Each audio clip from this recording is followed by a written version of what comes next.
Welcome back. We're going to talk about some more really bad dates because I've had a lot. Like I've said, I used to say yes to everyone because I felt like I needed to give every guy a chance and it was so hard for them to ask me out, blah blah blah blah blah, right? Bullshit. Okay, so one time I met this guy from, an online date, and I kind of have a rule where I don't meet them at my home or theirs.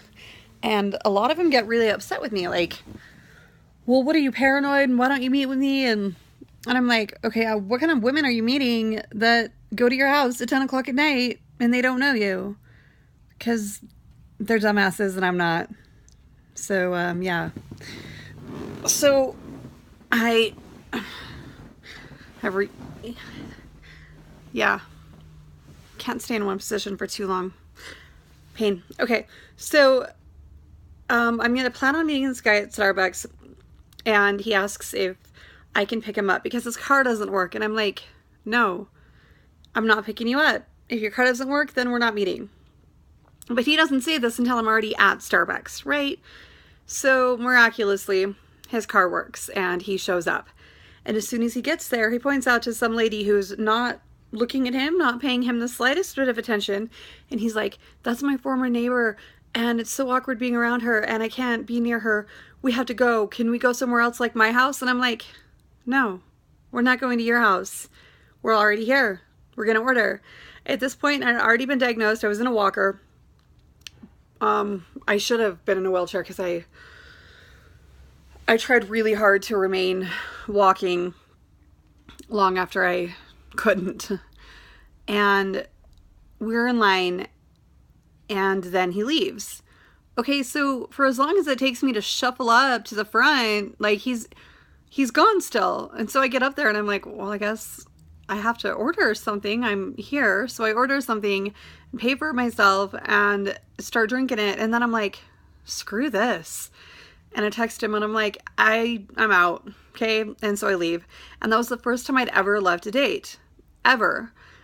And I remember the first time it had happened to me, this guy thought that I was making fun of his name. His name was something the third, and he was like, I know it sounds very, or the second. And he was like, it sounds very pretentious. And I was like, well, then go by Junior. And he's like, I'm not a junior. And I was like, the hell do you want from me? I don't care if you're a second or a junior or whatever the hell. But he thinks I'm making fun of his name, and he just got up and left, right? And my first thought, and I'm like, what are you doing? He's like, I'm leaving. You're making fun of my name. And my first thought was, you can't just up and leave me. I'm amazing. And my second thought was, you can walk out of a date? Wow. Right? So I guess I sort of needed permission to walk out of a date before, so I shuffled out of this date and I text him this other dude and I'm like, I'm out, dude. I can drink coffee alone at home. So I get home and he texts me back and he's like, I'm sorry, I had to leave. I had to run away because you were just so beautiful. I just wanted to hug and kiss you all over. Really? You friggin' weirdo? Like, you couldn't keep it in your pants enough to, like, just talk to me like a normal person?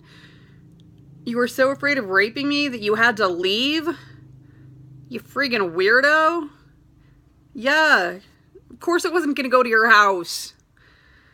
Another guy expected me to go to his house too, and this was long before the diagnosis. So I was perfectly capable of walking.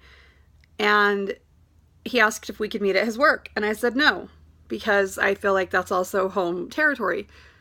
And he told me where he worked, and then we met at a bowling alley. Well, he also worked there. He was a bouncer. And he's like, okay, let me just clock out and take you to dinner. And I was like, clock out? And he's like, well, yeah, I can't be on shift. And I was like, I told you we're not meeting you at work. And then he's like, well, are we taking my car or yours? And I'm like, I'll follow you. And he's just upset that I'm not getting in a car with a stranger. And he's like this 450-pound Tongan dude, right? Like, he's huge. And then he drives some roundabout way and stops in front of a house and he's like, okay, leave your car here. And I'm like, no, I don't know you. I'm not going to your house tonight. And then we get to dinner. And then after dinner, he's like, hey, let's go. And I'm like, where are we going? He's like, back to my place. I'm like, I don't no you, I'm not going to your house. And he's pissed at me. And then in the parking lot, he's like, you're making me feel like a shit. What would keep you from leaving? There's the door. And I'm like, there's no door here. And I'm still here being polite, out of politeness. I'm still here.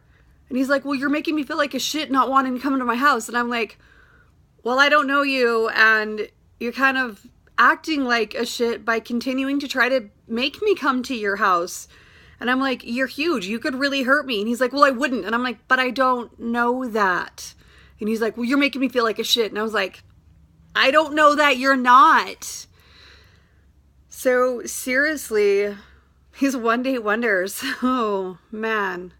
Okay, so there were a few more. Bye.